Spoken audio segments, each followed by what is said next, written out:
Selamat pagi, rekan-rekan pemerhati energi. Salam jumpa dengan saya Muhammad Firwan Afrizal dari Horizon Energy Center.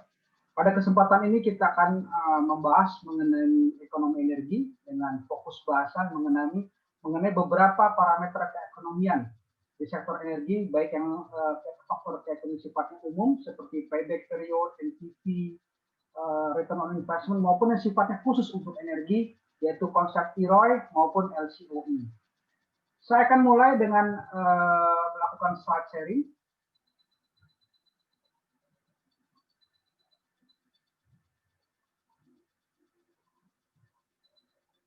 Baik, jadi sebagai pengantar, di slide pertama ini akan digambarkan berbagai sumber energi yang secara garis besar terbagi menjadi dua, yaitu energi fosil yang sifatnya tidak terbarukan dan energi baru terbarukan.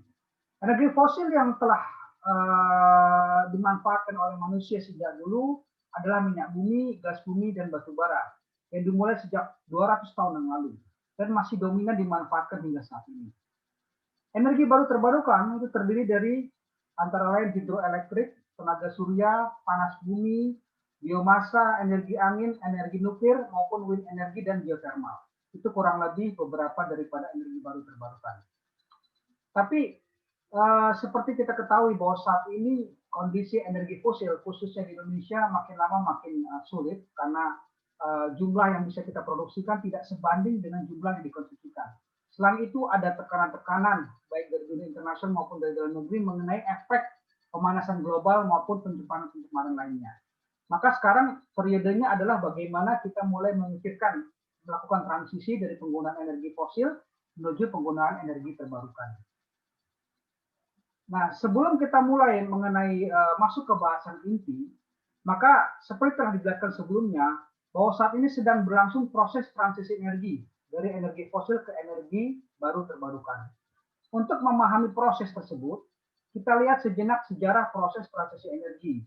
Saat awal energi yang digunakan sekitar tahun 1860 adalah biofuel yang terdiri dari biomasa yang berasal dari limbah pepohonan, di mana saat itu populasi manusia hanya sekitar 1,3 miliar.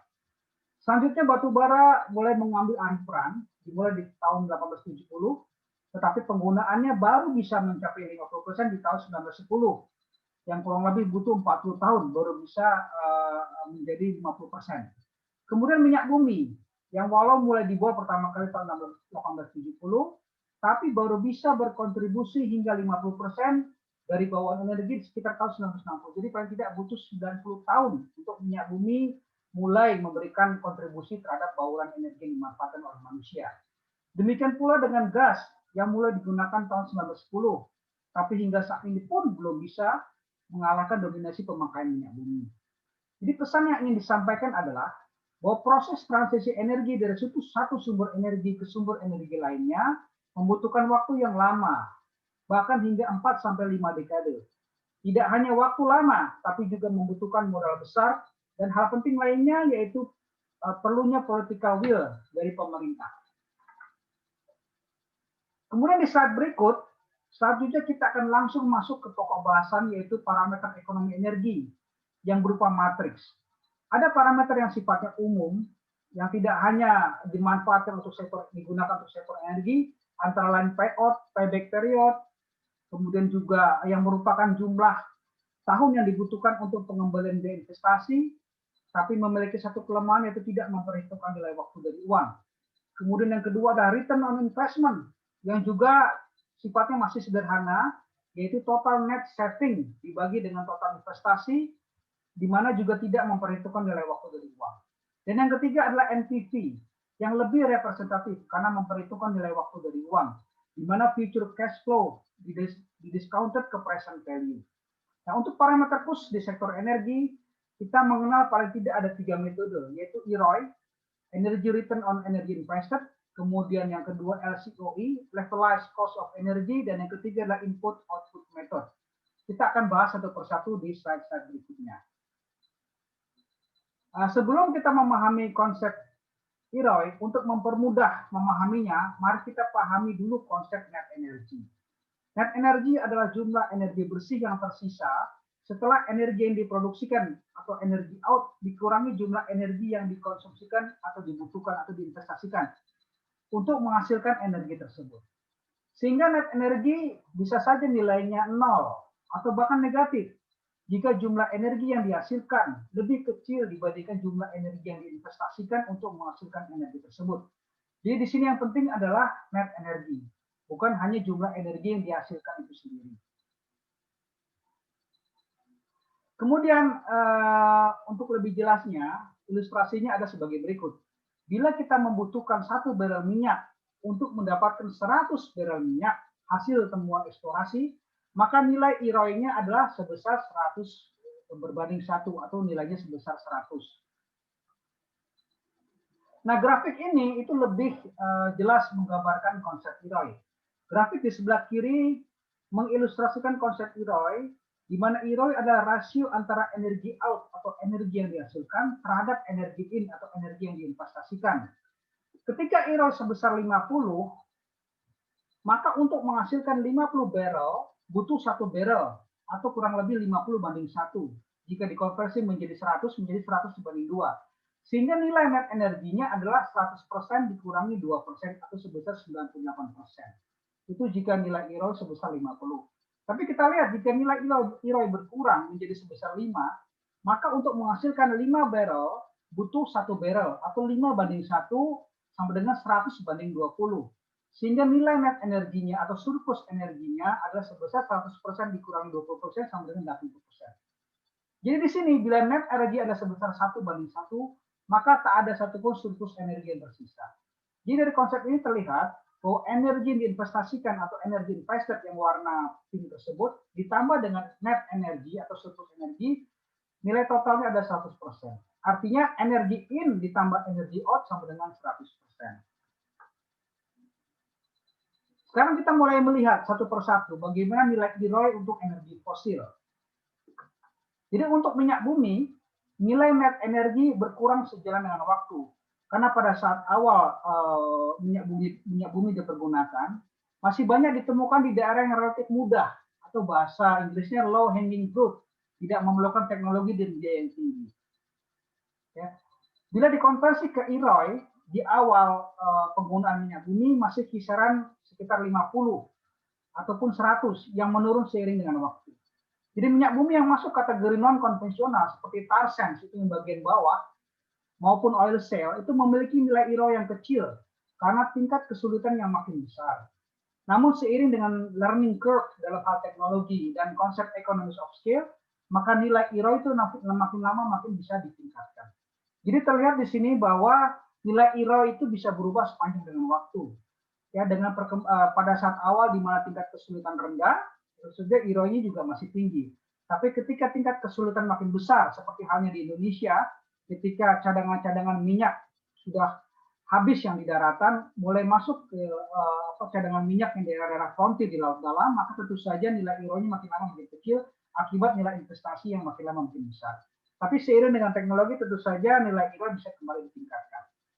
Sekarang kita mulai masuk mengenai nilai IROI untuk energi terbarukan atau renewable energy. Jadi untuk energi angin atau wind itu masuk kategori dengan nilai IROI yang cukup tinggi sebesar 30. Kemudian diikuti dengan solar energi atau solar panel dengan nilai IROI sekitar 21. Bioenergi seperti metanol, biodiesel memiliki IROI yang relatif kecil yaitu hanya sebesar 3 banding 1 atau 2 banding 1. Jadi nilai IROI daripada biodiesel maupun etanol itu masih cukup rendah karena biaya investasinya makin besar. Bahkan corn etanol menurut hasil penelitian di mana masuk sebagai kategori bioenergi itu memiliki nilai IROI yang hanya sebesar 1 banding 1, tapi tidak ada lagi surplus energi yang tersisa. Jadi memang saat ini tidak layak untuk dikembangkan. Tapi seiring dengan perkembangan teknologi maupun adanya subsidi dari pemerintah dalam renewable energi, tentu saja nilai IROI tersebut bisa ditingkatkan sehingga makin lama proses transisi energi dari energi fosil menjadi energi terbarukan makin lama makin bisa dipercepat. Jadi konsep berikutnya adalah mengenai levelized cost energi atau LCOE. Jadi LCOE itu adalah konsep yang membandingkan rasio biaya terhadap produksi energi. Sumber energi yang bagus adalah yang memiliki LCOE yang kecil. Kelebihan dari metode LCOE ini adalah mempertimbangkan nilai waktu dari uang dengan membandingkan NPV total biaya dengan NPV energi yang dihasilkan. Lalu biaya keseluruhan sepanjang lifetime dari energi tersebut dimasukkan ke dalam perhitungan. Jadi tidak hanya capex, tapi total energi yang dimasukkan ke dalam perhitungan daripada levelized cost energi, sehingga lebih komprehensif dan juga mempertimbangkan nilai waktu dari uang. Untuk formula LCOE sendiri itu ada yang sifatnya sederhana, ya, di mana yang dimasukkan hanya biaya investasi, biaya maintenance, dan biaya fuel atau bahan bakar yang dibandingkan dengan energi yang dihasilkan. Setelah masing-masing dari kedua parameter tersebut didiskon ke present value. Untuk formula yang lebih kompleks adalah dengan memasukkan komponen lain selain ketiga biaya tersebut, termasuk di dalamnya komponen depresiasi, jika ada pinjaman juga dimasukkan atau loan, komponen suku bunga, komponen pajak, hingga nilai residu atau nilai akhir yang tersisa ke dalam komponen biaya. Sedangkan untuk komponen energi, maka dimasukkan faktor laju pengurangan produktivitas energi, karena sejalan dengan waktu bisa saja produktivitas daripada sumber energi itu makin berkurang. Itu istilahnya dikatakan sebagai system degradation rate. Tentu saja formula yang lebih kompleks inilah yang lebih merepresentasikan kondisi yang sebenarnya. Jadi aplikasi dari penggunaan LCOE ini salah satunya adalah dalam menghitung total biaya keseluruhan sepanjang waktu pemakaian energi dengan target energi yang terpakai atau energi. Jadi dengan ini jika kita mengetahui nilai LCOE dan kita memperkirakan nilai lifetime energi yang dibutuhkan sepanjang waktu hidup dari energi tersebut, maka dengan melakukan perkalian dari dua parameter tersebut, maka kita bisa menghasilkan total biaya yang dibutuhkan untuk menghasilkan energi tersebut jika kita mengetahui nilai LCOE-nya dalam dolar per mAh atau dolar per kWh. Demikian yang bisa kami sampaikan. Jika ada pertanyaan lebih lanjut, silakan bisa mengontak secara personal ke dalam nomor WhatsApp yang tertera di slide tersebut dan juga melalui Instagram. Terima kasih.